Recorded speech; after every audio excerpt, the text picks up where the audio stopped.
하지만 그 중에서도 이유 왕자는 특별하게 잘생기셨습니다. 잠시 보실까요?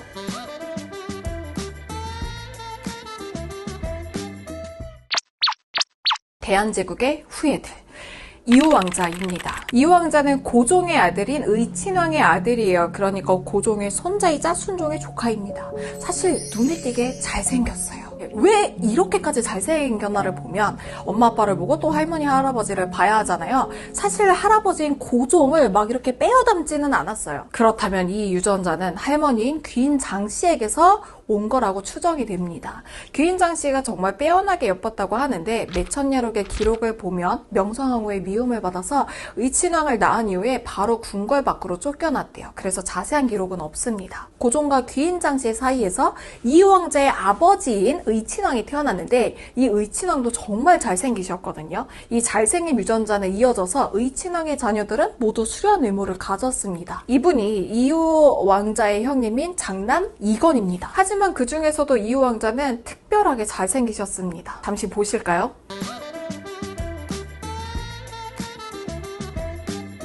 기록을 보면 이유공은 과연 소문에서 듣던 대로 왕실에서 제일 잘생긴 사람이었다. 얼굴이 정말 배꼽같이 하얗고 두 눈에는 광채가 빛났다라고 묘사가 되어 있었습니다. 그러니까 옛날이나 지금이나 어떤 미의 기준으로 보더라도 잘생기셨죠. 하지만 영친왕 때 이미 봤듯이 우리나라의 대한제국의 황실의 가족은 모두 일본에 강제로 끌려가야 했습니다. 이유 왕자도 예외가 아니었어요. 겨우 11살이 되던 해 1922년 일본으로 끌려가게 됩니다. 이후에 육군사관학교를 거쳐서 육군대학을 졸업하고 일본에서 이 포병장교로 또 임명되어서 활동을 하게 되죠. 당시 일제는 조선 황족을 항상 일본 군인으로 임명했으니까요. 더군다나 조선 황족은 항상 일본인과 정략 결혼을 시켰습니다. 덕혜옹주도 이제 일본인과 결혼을 했고 영친왕도 일본인과 결혼을 했죠. 그런데 1933년 12월 13일에요. 한일 양국을 발칵 뒤집는 뉴스가 나오게 돼요. 이유 왕자가 일본인이 아닌 중추원 부의장 박영유의 손녀 박찬주와 혼인한다는 소식이 뉴스로 딱 발표가 됩니다. 일본은 난리가 나죠. 그래서 계속해서 이유 왕자를 압박합니다. 덕혜옹주가 일본 남자랑 결혼했듯이 일본 황실 여자랑 결혼하라고 하죠. 당시에 일본이 약혼녀도 내정해 놨어요. 하지만 이유는 이렇게 말합니다. 이 결혼에 대한 나의 신념은 확고하며 따라서 변경할 수 없어. 끝까지 이유 왕자도 일본 황녀를 거부했고요. 이유 왕자가 선택한 박찬주의 할아버지였던 박영유가 또 일본 정계에 열심히 로비를 해서 일본도 이유의 결혼을 인정하게 됩니다. 그렇게 1935년 5월 3일 조선 여성 박찬주와 이유 왕자가 결혼하게 되죠. 이거는 당시로서는 유일하게 최초로 일본 여자가 아니라 한국 여자랑 결혼한 사건이었어요. 사실 이유 왕자가 적극적으로 독립운동을 했다는 기록은 없어요. 당시에 우리 황족은 완전히 일본에 사로잡혀간 볼모였기 때문에 공식적인 독립운동을 하는 것도 불가능했을 겁니다. 하지만 주변 인물들의 증언을 보면요. 이유 왕자가 누구보다도 일본의 저항적인 인물이었다는 걸 알 수가 있어요. 일본 왕족 아사카는요.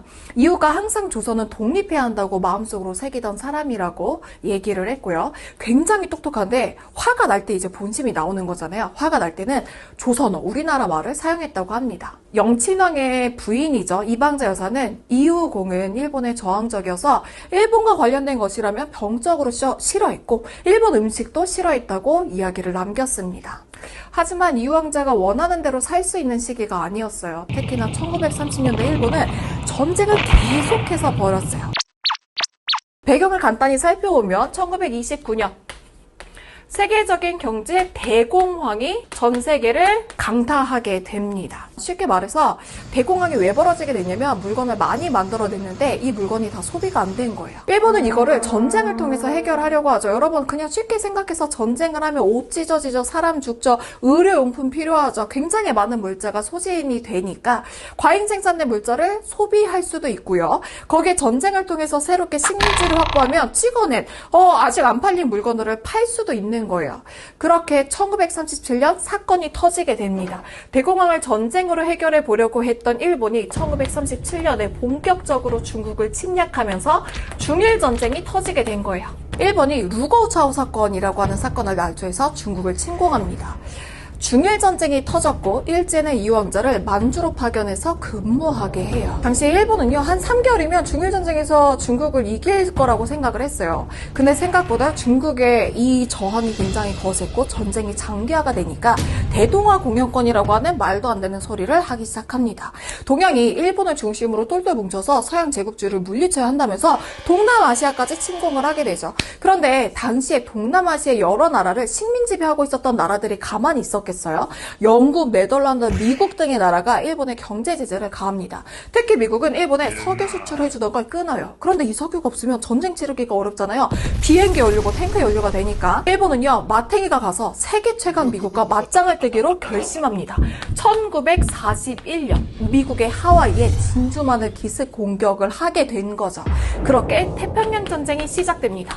이때 이유 왕자는 속수무책이에요. 강제로 끌려가서 일본 황족 신분으로 말레이시아, 필리핀 이런 등지를 순시를 하고요.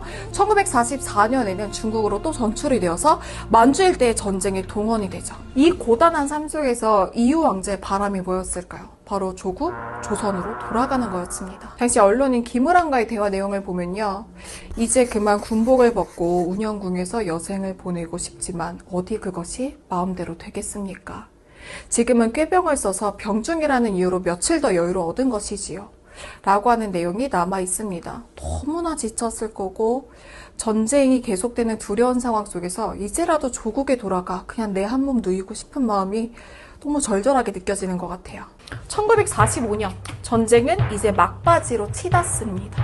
일본과 함께 2차 세계대전을 일으켰던 나라가 두 나라가 있어요. 무솔리니의 이탈리아, 히틀러의 독일이 있었는데 이때 당시에는 이탈리아도 항복을 했고요. 독일도 히틀러가 1945년 4월 30일에 자살을 하면서 5월 8일에 마침내 항복을 하게 됩니다. 그러니까 일본은 압박감을 느껴 아직 항복하지 않고 있었던 나라가 일본밖에 없었거든요. 그러니까 생각을 한 게 일본 본토에서 곧이어 전쟁이 벌어지겠구나라고 생각을 한 거예요. 마침내 6월 일제는 이유 왕자에게 본토 결전에 대비해서 히로시마에 가라고 명령을 합니다. 결국 7월에 부임하게 되죠. 그러다가 1945년 8월 6일 그날따라 이 이유를 모시고 있었던 부관 대신이 다쳐가지고 이유 왕자가 친절하게 그 부관 대신에게 자기 차를 타고 가라고 제안을 한 거예요. 출근할 때 자기는 말을 타고 가겠다고. 근데 그 당일에 미국이 히로시마에 원자폭탄을 투하합니다. 그 다음날 이유 왕자는 피폭 상태로 돌아가시게 돼요. 그렇게 가고 싶었던 고국에 9일 있다가 돌아오시게 되는데 그날이 바로 8월 15일. 일본이 전 세계에 항복을 선언한 그날. 이유는 장례식을 치르게 되죠. 1945년 일제가 패망하게 됩니다. 그런데 충격적인 일이 나중에 알려졌어요. 일본은 이 천황을 위해서 전쟁에서 죽었던 사람들을 신으로 모시는 신사가 있어요. 여기가 야스쿠니 신사인데 일본 입장에서야 전쟁의 영웅들이지 다른 나라 입장에서는 다른 나라를 침공해온 전쟁 범죄자들을 신으로 모시는 파렴치한 그런 장소잖아요.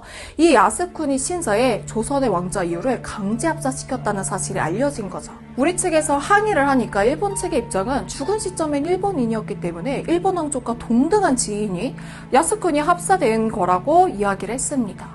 대한제국의 왕자 이후의 호는 야스쿠니에 갇혀서 광복이후에도 돌아오지 못하고 있습니다.